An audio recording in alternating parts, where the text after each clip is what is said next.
Good afternoon, everyone. You're listening to My Conscious Dad right here in your hometown station, KHTS. Today, we are talking about the power of women who embrace their leadership.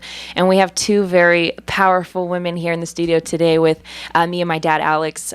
We have Maggie Ramirez and Angela Aquaviva today. And we're going to be talking about your new event coming up along with the power of women who embrace their leadership. Yeah, and I want to, and ladies, thank you for being here. I really appreciate you taking the time. This is actually one of my favorite subjects because I am, obviously a guy who really embraces women and want women to embrace their own power. And I'm an advocate for embracing your own leadership. And so I'm really excited about this topic. And I'm glad that you guys are here. Maggie, you've been on the show here before. Yes. So welcome back. Thank you. And we'll talk later about the event that you guys have coming up that's really going to empower and inspire women to access more of their full potential. But I want to really kind of gear the show around that topic. Yeah. What do you think it is about most women that don't really understand or have embraced their own worth, their own, giving themselves permission to be a force in their life, like a force of that's a force that shouldn't be reckoned with. You know what I mean? Like what does it take for a woman to just decide I am a powerful, passionate, responsible leader in my life, my own life, and the world? I think there's a lot of the stories that we need to break through. A lot of the stories that were told to us when growing up, not only from the women in our lives that told us even a silent story. When we grow up watching a female being treated a certain way or not standing up within their own power or in their own worth. I think that those are stories that we tell ourselves and they become a truth for us. And unless we break those walls of those stories and we overcome that belief system that we have in place from childhood to walking out into our society and seeing in this quote unquote world, man's world, where we get to also take our place in society as a powerful woman that can make a difference, that is independent, that doesn't have to be either codependent or dependent on anyone else, other family members or their significant other. I think that's very important. This is what I love about having people from my tribe in the studio, because other people are listening going, oh my God, there's other people that speak like Alex or they speak like Jazmine. You know what I mean? Because a lot of times people are like, what is he saying? Like some of those words I don't understand. And so when you say things like, accessing your personal power or the story, like what's a story, right? Mm-hmm. A story is a belief that you've created that might not necessarily be real, but it's real to you, right? Yeah. And one of the things that you were saying about having these stories is a lot about where we grew up in the culture, because I know that there's a lot of cultures where they treat their young girls and their women like queens, and they really look up to them, and most of their gods and their goddesses and everything. But there's also cultures where women have to take the passenger seat, and they have to be there for their husbands and their sons and their kids and everything. So part of My Conscious Dad is having a dad and having parents who are conscious enough to say, hey, you know what, that's not what my daughter's going to be in this world. She's not going to, she's not going to be there for somebody else or be there for me. She's going to be there for herself and be able to lead as a woman. Absolutely. Yeah. And I think that, along those lines, when you talk about a culture, we can also go back to your past. I mean, we're not trying to be therapists here, but your past has a lot to do with who you have become, who you've decided to become, whether it's because of you're still unaware or you're still unconscious yourself or haven't had your own awakening. Mm-hmm. And speaking about awakenings, I want you both to kind of briefly share about your own conscious awakening, the very first time that you realized that you actually have a choice. That you actually, somebody pointed out that you might have stories that get in your way and that they are limiting you. What was that like when you had that first powerful breakthrough of awareness, your own first wake-up call? When was it and what was it like for you? Well, for me, I think that I was a very unusual girl growing up. Okay. Still am.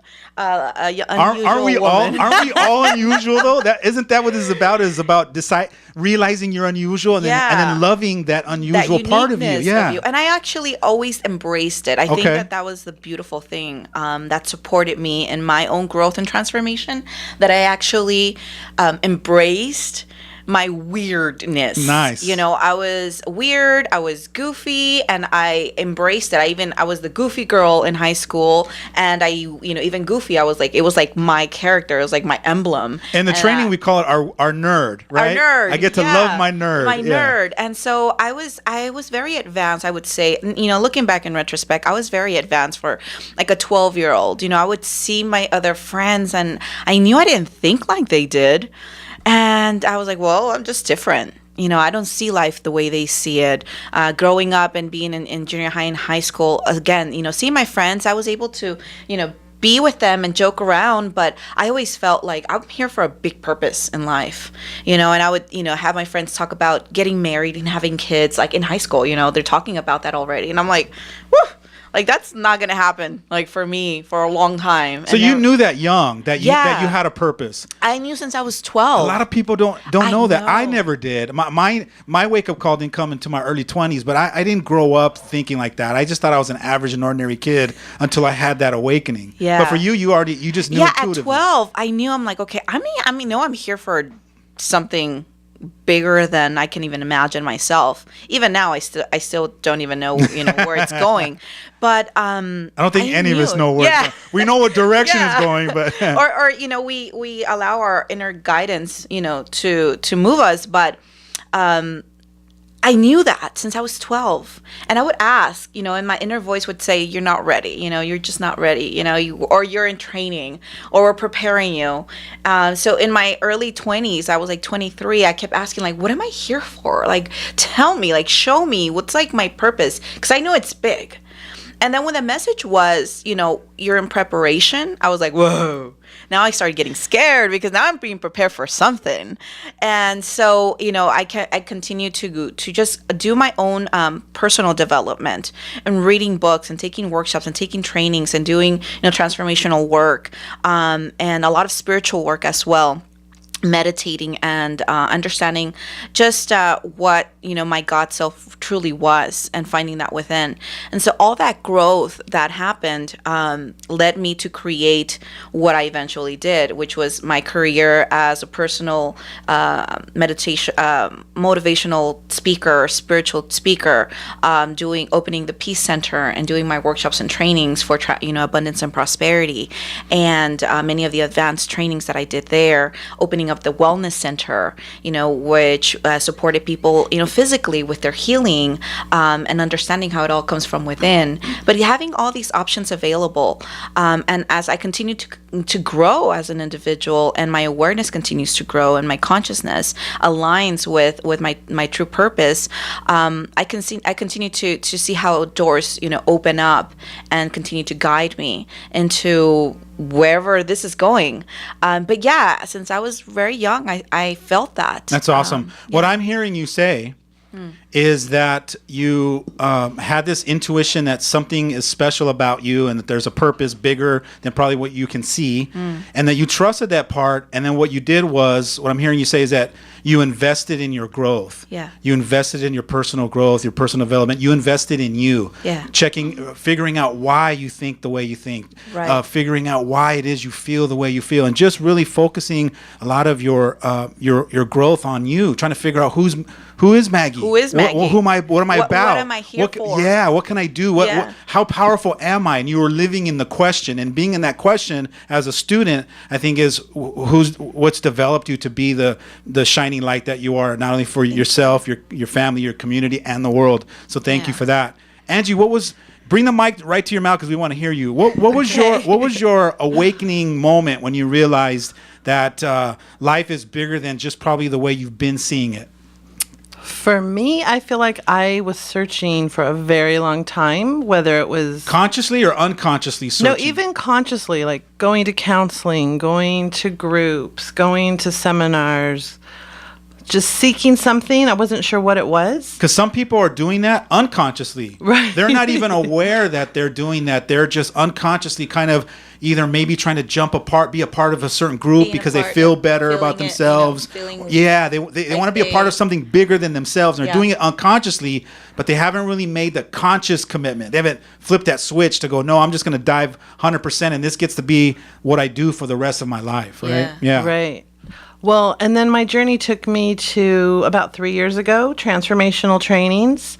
And that was probably my aha moment where I woke up and really got clear with that there are possibilities that I haven't ever seen. Welcome to your new life. Right. Yeah. And since then, I've just been on this amazing journey and continued with the work and continue to give back. And part of my journey has been the Feminine Face of Leadership training with Betty, which was an amazing aha moment as well, as far as who I am as a woman and the feminine and the power of that, and that I don't have to hide my light, which is my come from before was, I don't want to make people uncomfortable. Let me just hide behind everything and being able to open up to the fact that that's not serving me or anyone. So now I get to step into my power and be the light that I want to be and create that space for other people to step into their power and be the light that they want to be. Now, before you discovered that you are this light, right? Did you not know that you were a light? Did you not know you were amazing? Did you not know you were powerful? I was definitely not connected to that, no. But you were searching for it. You wanted to discover I felt like something was missing or that I wasn't connecting somewhere, and so I was seeking. I just didn't know what it was. I like that you said that, because there are people out in the world that feel like there's got to be more. Right. Yeah. There's got to be something out there. And those are the people that we're talking to. If you're listening and you got that shake in your knee or you got that gut in your stomach, that that little knot in your stomach, you go, I feel that. I know what that feels like. Either something's missing or there's got to be something greater than what I haven't been exposed to yet. This is what we're talking about. And all four of us have had this powerful transformational awakening where we just got clear about who we are. And we're still in that journey, are we Absolutely. not? Every day I'm on this we journey have trying to to. remember how truly amazing I am. Yeah, I So, think that the moment that we feel like we know it all, that's right. that's like when the universe really like slams in your face, like, no, That's right. you do not. Let me teach you a few things. I've had several smacks in the face that go, nope. You're going to be a lifelong student, my friend. And you just Exactly. get to learning. Yeah. But you know what? I can kind of relate to you, Angie, as far as not wanting to make people feel uncomfortable. I feel like sometimes when I get confident in myself and my leadership abilities, I feel people feeling uncomfortable. I feel like people are not either expecting it from me or they don't like it or they're resisting it. There's a certain type of energy when you're around certain types of people that as a woman, if you do anything that's outside of what they think is a woman's role, they start to feel uncomfortable. And then I'm not confident enough to push through it sometimes, where I will just be like, you know what, they're uncomfortable. I'm gonna take a seat. And that's where I kill my own light. And I kind of just, I back down because I feel like I'm still young, and sometimes it's older men who are the ones that are feeling uncomfortable or making me feel uncomfortable. So sometimes I can relate to that and I know what that feels like. But isn't that part of the Yeah. process of you discovering your own light, is going through letting the ego creep in and go, hey, maybe you should back down a little bit. And it's in there chattering at you, right? It's trying to either get you to put your walls back up or protect yourself. But it's more like your spirit's going, no, hun, keep going. Yeah. Keep fanning that flame. And I feel like if you're a light worker in this world, it's your job to go through that process of showing other people that they have a light too. Yeah. And it's through your journey of accepting your own light that other people go, how does she embrace her own light? Then maybe I have one too. Yeah. Isn't that what it's about being Absolutely. a mirror, shining your own diamond so that other people go, maybe I have a diamond somewhere in my pocket as well. And so I think that's part of the process. I think, when I created the Abundance and Prosperity, the workshop, which is now called the Spiritual Journey to Abundance and Prosperity, it's a whole workshop that is really based on my life and my own transformation. and how I got from point A to point B, B being now where I'm at.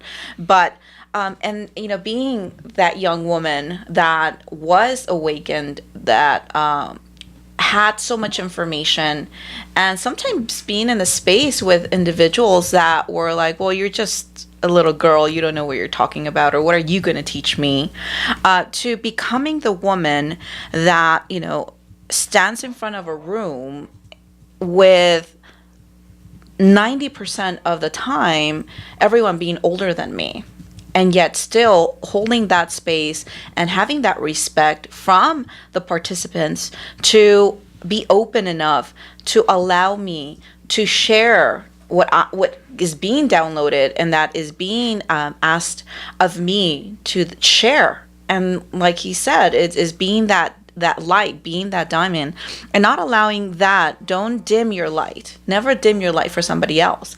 But living in the world that we live in, I've also learned as a woman how to move in the space. Not be a bulldozer and be like, I'm a woman, I'm powerful, and then watch me, and I'm going to show you. No, that doesn't serve anyone.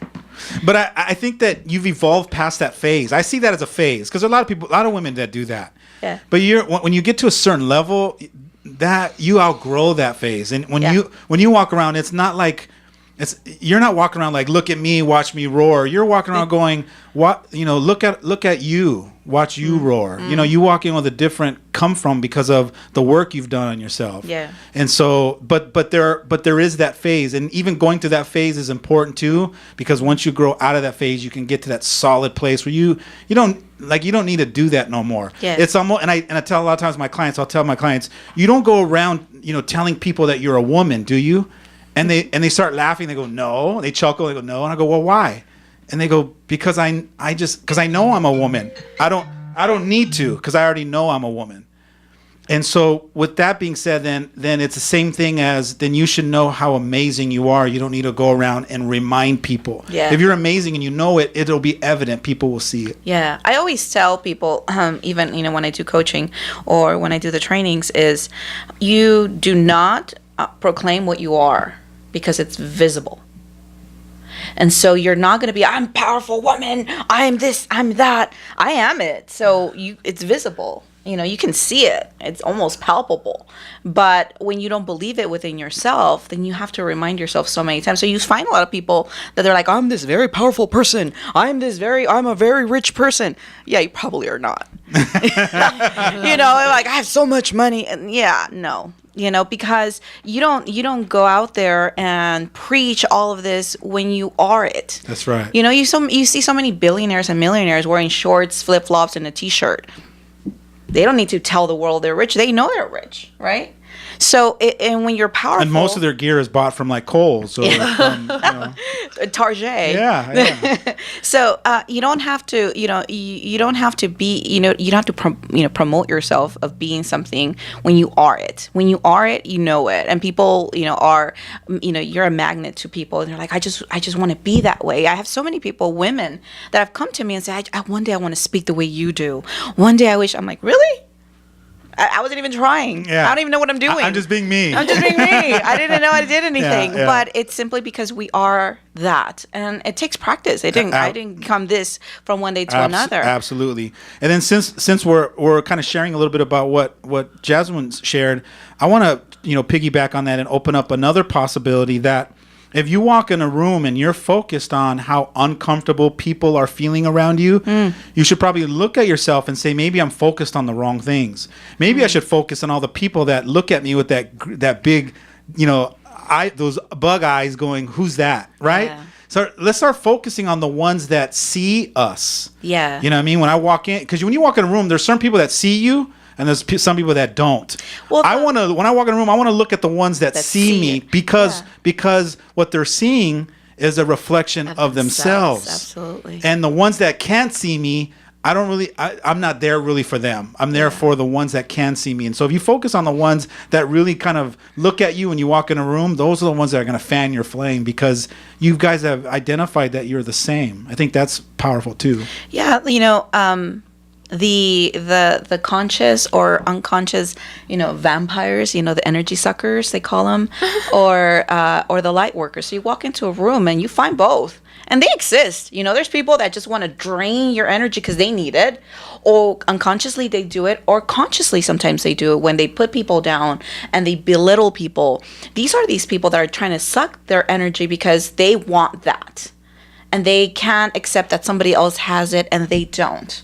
And so you get to be that strong energy where you walk into a room, and whether they're there or not, for me, I feel like I repel them. They cannot be in the same space with me too long. And you begin to see how they repel. They're like, oh, they got to go away because my energy is way too strong for them. They will not be able to take me down. I feel that too. And what's funny is that later on, I will hear from someone else through someone else that they made up a story about me. That's usually Right. that's usually It usually happens.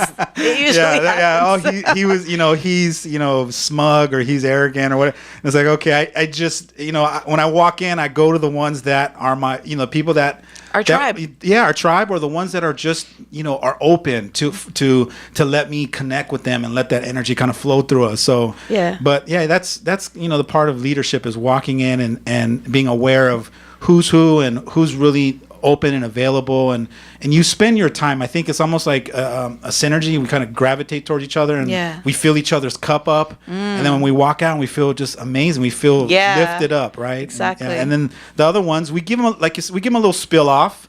The power sucks. We give them a little spill off because they need some too. Yeah. And so it's all good. It all goes around. It comes around. So. Yeah. You know what? We have to take a quick break, but we'll be right back with Angie and Maggie right here on your hometown station, KHTS.